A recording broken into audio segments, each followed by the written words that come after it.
Guys, and welcome to my channel. If you're new, thank you so much for stopping by, and if you're my regular ride or die, thank you for coming back. And I'm back with a new video. So I'm sorry guys for not being consistent and for not being here for so long, but I was lacking some lighting and I was lacking like time to be here, but I'm back and I'm here to stay. So if you want to see my video, please keep watching. Look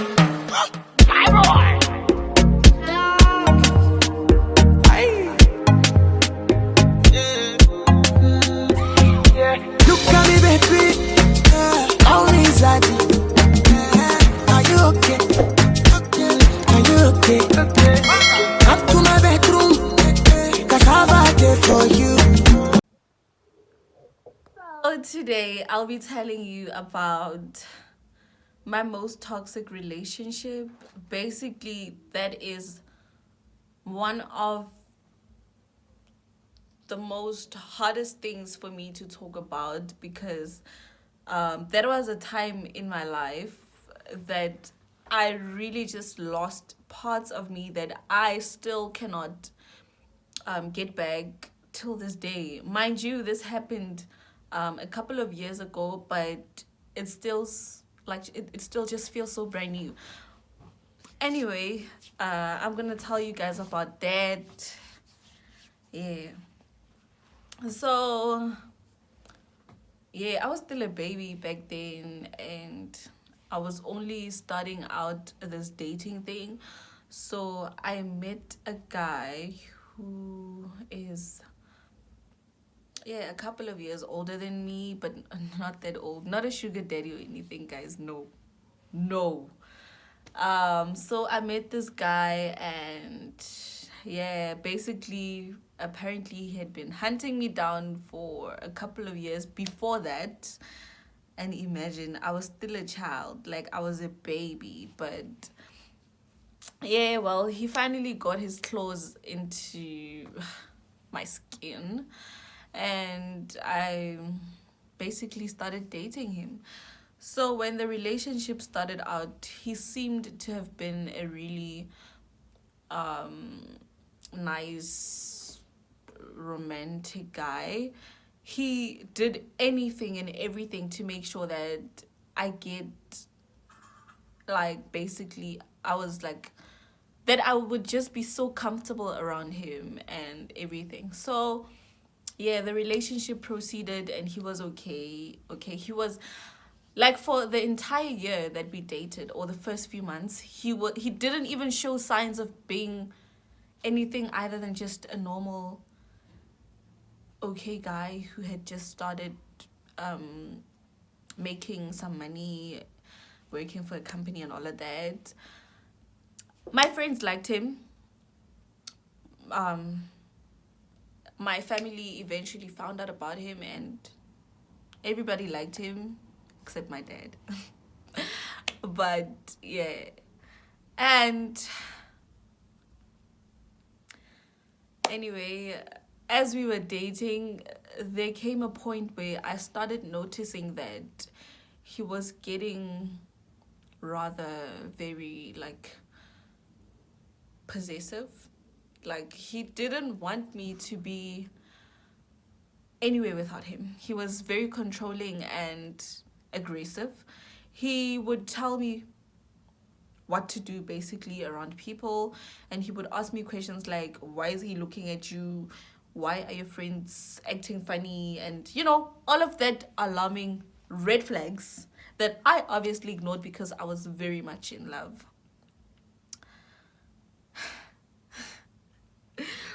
So he started wanting to know what the hell was going on in my phone.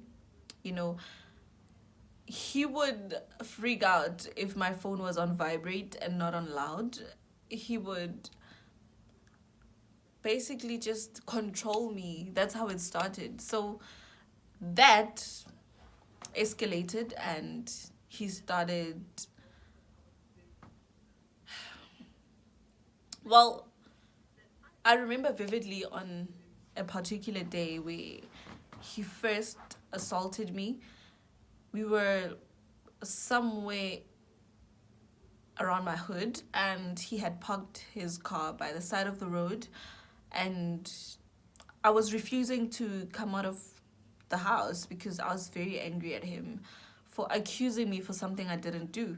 So eventually I came out of the house to tell him to leave because I didn't want to talk to him. I didn't want him anymore. And he told me that I should shut up because he will slap me. And I told him to do it. I was just like, yeah. Right now you're gonna slap me. Do you see everyone around here?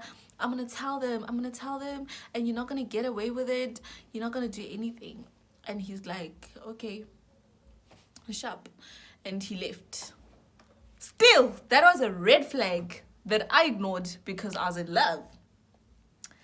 That's a mistake a lot of us make because such behavior escalates and it grows. But I didn't leave, guys. I forgave him and we moved. So, the other incident was when this guy and we went to an event with my friends, and there was a certain lad who had his eyes on me, and everybody was aware because the lad wasn't hiding anything. I obviously ignored this guy, but he was giving me attention and he was not stopping. But we treated it as a joke because wow. And yeah, well, we dropped everyone off and he had to drop me off and go home. He laid his hands on me that day and I kept quiet. He said it was a mistake and I believed him and we moved. So it just got worse. And the third incident happened when we were alone in a house. And I wanted to go to a funeral. It was my friend's grandmother's funeral. I wanted to go to a funeral because he had accompanied me there anyway to go to the funeral. But when we got there, he didn't want me to leave his side. So I refused and said, no, dear, I'm going to a funeral. Remember, I'm here to support my friend and to go to a funeral. Yeah, I'm not going to explain what happened, but basically what happened after we argued was he basically got on top of me and started choking me. And his friend was around. I started screaming for help. When I started doing that, he picked me up and threw me to the wall and started banging me against the wall. At that point, I was screaming, I was half naked, but I didn't care. I just wanted anyone to come and help me.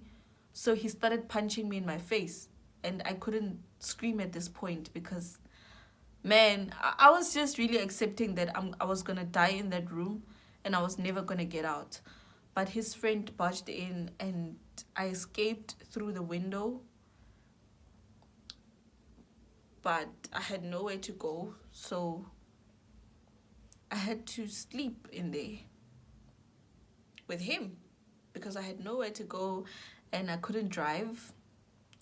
So I stayed. The next day, I went to the funeral with bruises and almost visible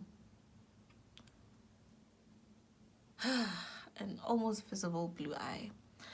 And at that point, I had told my friends that I was gonna leave this guy, and I almost died, but I was not ready to tell my family. And he was threatening me that I was not gonna leave. So I stayed because if I leave, shit is gonna go down for me.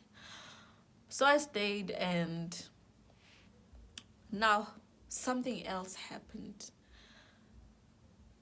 It was December, and he was going through a hard time. He was going through personal issues. So we went to that same place to get some air. And yeah, it was at the time where I also wanted to spend time with my family, but I felt very compromised because I didn't want to seem like the kind of person who wanted to leave him because he was going through a hard time. But at the same time, I didn't feel safe around him because he was drinking a lot.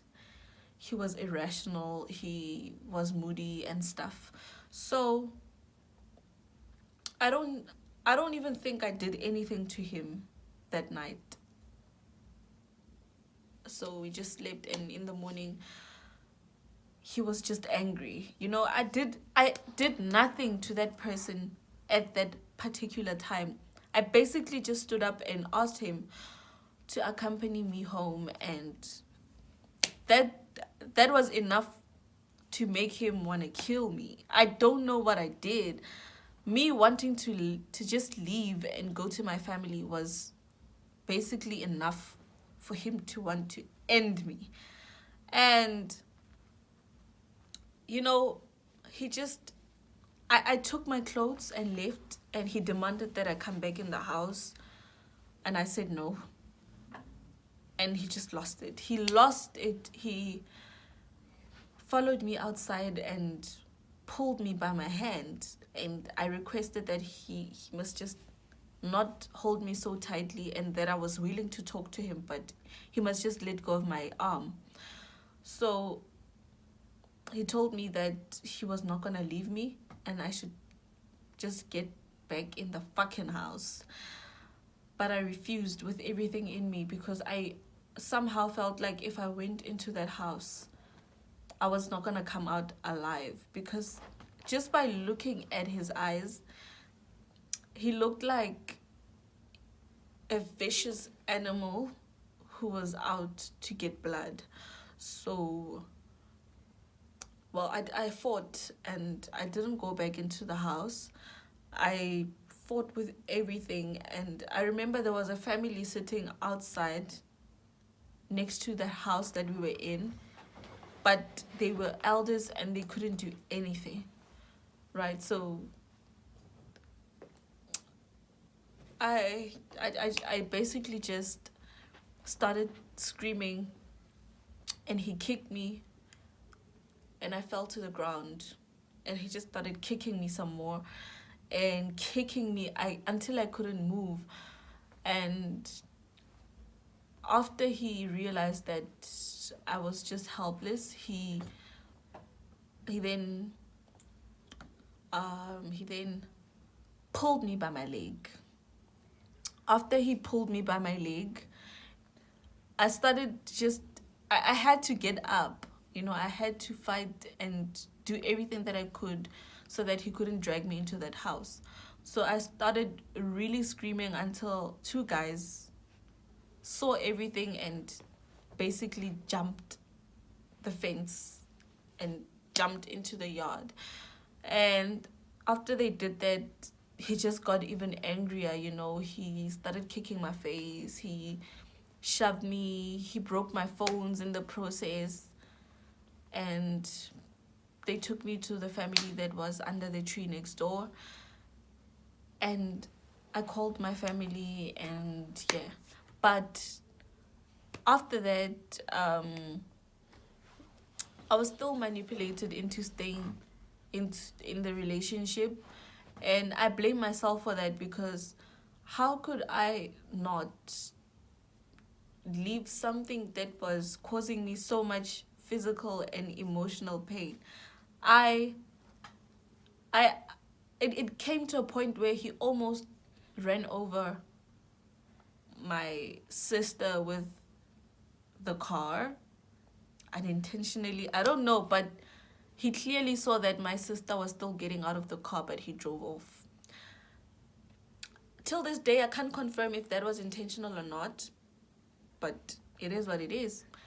But my point is, when you're in that emotional state of being abused and manipulated by another human being, you can't really think for yourself, because you're in such a bad emotional state to a point where everything is scary, and you believe that nobody can save you from that monster. Nobody can. You basically believe it every time he says that he will end you.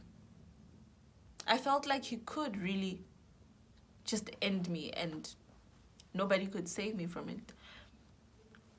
The moral of the story is, please don't ignore the red flags. Please don't think he will change. Even if he will, you are not going to be the reason. Please stay away from people that break you and take you away from people that you love. These kind of people don't want you hanging out with your friends. They don't want you hanging out with your family. They don't want you talking to them about them, because they know exactly what will happen.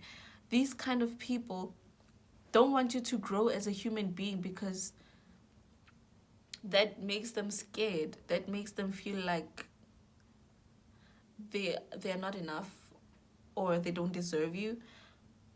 But I will never take myself back to a place where another person can make me feel that way. Please stop gender-based violence. And with that said, bye guys, and thanks for watching.